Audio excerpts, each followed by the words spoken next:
l'hydratation des cheveux, c'est un sujet qu'on voit encore et encore sur les réseaux sociaux et dans tes rayons de magasins. Spray hydratant, masque hydratant, shampoing hydratant, tout le monde recherche une chose, hydrater ses cheveux. Mais en réalité, la plupart se trompent complètement dans la manière de le faire. Qu'est-ce qu'un cheveu hydraté? Est-ce qu'un cheveu qui contient plus d'eau est plus hydraté? Comment reconnaître un cheveu hydraté? Quels sont les mécanismes d'hydratation du cheveu? Et même, est-ce qu'hydrater ses cheveux est mauvais? C'est ce qu'on va voir dans cette vidéo. Moi, c'est Ilanae, je suis coiffeuse spécialiste du cheveu texturé et mon but, c'est de démystifier absolument tout ce que tu vois sur les réseaux sociaux pour t'apporter des informations fiables grâce à la science du cheveu. Ces dernières années, j'ai lu des centaines d'articles scientifiques et il y a un sujet qui revenait tout le temps, c'était l'hydratation des cheveux. Et j'ai envie de dire que c'est un des sujets qui est les plus difficiles à aborder parce qu'il y a énormément de mythes qui circulent sur internet. Mais crois-moi, une fois que tu auras compris le mécanisme d'hydratation des cheveux et que tu en sauras plus sur cette notion, tes cheveux ne pourront que mieux se porter au niveau de la douceur, de la souplesse et même de la tenue des boucles. Et tu verras, tu mettras de côté plein d'habitudes et de produits qui traînent dans ta salle de bain. Probablement que tu auras énormément de questions suite à cette vidéo, alors n'hésite surtout pas à poser tes questions directement en commentaire, mais je vais faire du mieux possible pour t'hydrater.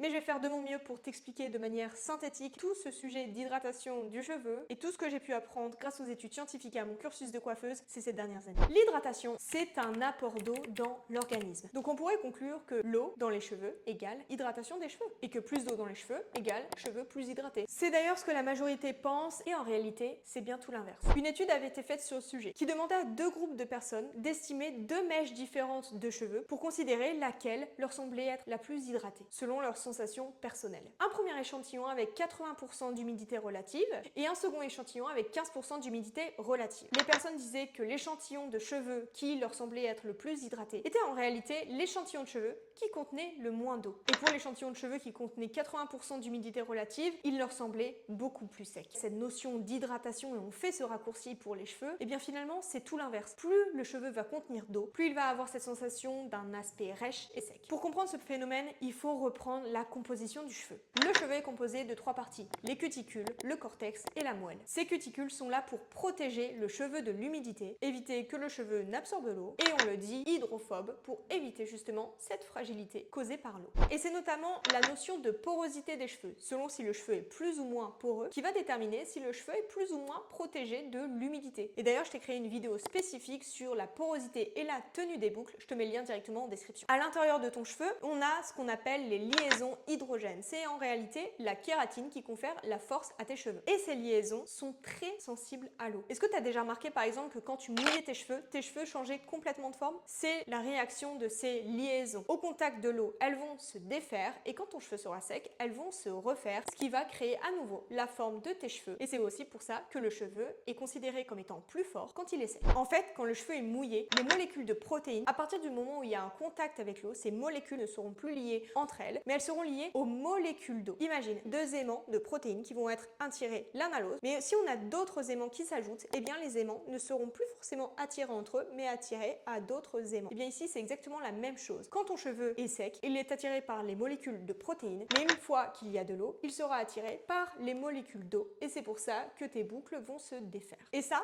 impacte directement la force de tes cheveux. Si les liaisons protéiniques ne sont plus liées entre elles, ton cheveu est plus fragile. Et c'est notamment pour ça que tu as tout intérêt à éviter ces deux erreurs que je t'avais expliquées dans cette vidéo sur les deux pires erreurs que tu vois souvent passer sur les réseaux sociaux. Je te mets le lien aussi en description. Alors quand tu vois sur les réseaux sociaux applique de l'eau pour hydrater ton cheveu, c'est à partir de ce moment-là que le mythe commence. Et ça va aussi quand on dit les soins à base d'eau sont là pour hydrater. Mais le fait c'est que si tu te souviens de mon étude plus haut, plus le cheveu va contenir de l'eau, plus il va être sec. Mais dans cette étude, il est aussi dit une chose. Beaucoup de scientifiques considèrent que si on dit à la population dans les rayons de supermarché, attention, ne viens pas ajouter de l'eau sur ton cheveu parce que sinon ça ne va pas l'hydrater, mais ça va plutôt le déshydrater, ça va perdre un paquet de monde. Parce que c'est pas dans la logique habituelle des choses. D'ailleurs, quand je partage cette information, il y a énormément de personnes qui me disent que ce que j'avance est faux, qui mettent de côté complètement toutes les études scientifiques qui sont là à l'appui. Parce que la majorité dit l'inverse de ce que je dis ici, ou que je dis l'inverse de ce que les autres disent. Mais si tu fais partie de celles qui comprennent que la science du cheveu, c'est la clé pour avoir des résultats, alors bienvenue sur cette chaîne, je considère que tu es capable de comprendre ce que j'explique ici. D'ailleurs, je glisse une petite pub, n'oublie pas de t'abonner à cette chaîne pour être au courant des prochaines vidéos que je sortirai sur la science du cheveu. Ça te permettra de mieux comprendre les besoins de tes cheveux et réussir à te sortir de cette charge mentale et de cette frustration que tu as au quotidien. Mais alors, est-ce qu'on doit dire que le cheveu n'aime pas l'eau et qu'elle est vraiment néfaste pour lui? En réalité, c'est plutôt une question d'équilibre. Imagine, si tu es dans ton bain pendant longtemps, tu vas constater que tes ongles vont devenir plus mous, que ta peau va devenir plus molle et tu vas même avoir les petites gondoles sur le bout de tes doigts. Mais d'un côté, si ta peau n'est jamais au contact de l'eau et qu'elle est trop sèche, eh bien tu auras potentiellement des craquelures. Il faut trouver un juste milieu, on est ok avec ça. Parce que l'eau a certains avantages et je vais t'en parler un petit peu plus tard dans cette vidéo. Mais ajouter plus d'eau, c'est pas du tout ce qui va rendre ton cheveu plus hydraté. En fait, quand tu appliques tes produits, par exemple les produits dits hydratants, on pourrait croire que c'est parce que le produit va venir sceller l'eau dans tes cheveux et donc que le cheveu est plus hydraté. Et quand je dis hydraté, c'est avoir cette sensation de douceur, de souplesse. Mais en fait, l'action qui rend le cheveu plus doux, ce n'est pas d'emprisonner l'eau dans le cheveu, mais c'est le fait qu'il y ait une couche huileuse, un corps gras, des alcools gras, des huiles qui viennent entourer ton cheveu. C'est ça qui donne une sensation de cheveux plus doux, ça les démêle, ça les protège de l'humidité, pour éviter que ton cheveu ne gonfle, que tu n'aies des frisottis et pour te permettre aussi d'avoir des boucles qui vont tenir beaucoup plus longtemps. T'as juste à essayer là maintenant. Tu vas mettre pause et tu vas appliquer sur une mèche une goutte d'huile avec un toucher sec. Et ensuite, tu vas mouiller ta mèche de cheveux de l'autre côté. Et tu verras, quand tu compareras les deux, la mèche avec de l'huile sera beaucoup plus douce que la mèche qui aura été mouillée. Et d'ailleurs, il est fort probable qu'elle gonfle et que tu aies beaucoup plus de frisottis. Alors, est-ce qu'il faut bannir à tout jamais l'eau? Il ne faut pas devenir obsédé dans le fait de ne pas du tout appliquer d'eau sur tes cheveux. Parce que ça a bien un intérêt, c'est déjà de rendre ton cheveu malléable. Mais tout est une question de ne pas venir adopter des habitudes quand ton cheveu est mouillé parce qu'il est dans son état le plus fragile. L'aloe vera par exemple, c'est indéniable, c'est un produit qui contient énormément d'eau. Évite d'en appliquer tous les jours et même si tu en appliques sans eau, évite d'en appliquer tout court parce que ton cheveu va toujours être en contact avec quelque chose à base d'eau, ce qui va le fragiliser, rendre le cheveu plus sec, impacter les liaisons protéiniques, etc., etc. Je t'en ai parlé notamment dans cette étude qui démontrait que plus le cheveu était en contact avec l'eau, plus il perdait en protéines et du coup en force, en tenue, etc. Tu auras plus de détails dans ma vidéo comment garder des boucles définies plus de 6 jours. Je te la remets en barre de description. J'espère que cette vidéo t'a plu et que ça t'a permis de comprendre un petit peu plus en détail cette notion d'hydratation et que tu ne te feras plus avoir par tous les mythes que tu vois circuler sur les réseaux sociaux. N'hésite pas si tu as des questions à directement les poser en commentaire de cette vidéo et n'hésite surtout pas à partager les sujets que tu voudrais que j'aborde en vidéo, toujours grâce à la science du cheveu. Je te dis à très bientôt pour une prochaine vidéo. C'était Ilanae. Salut, salut!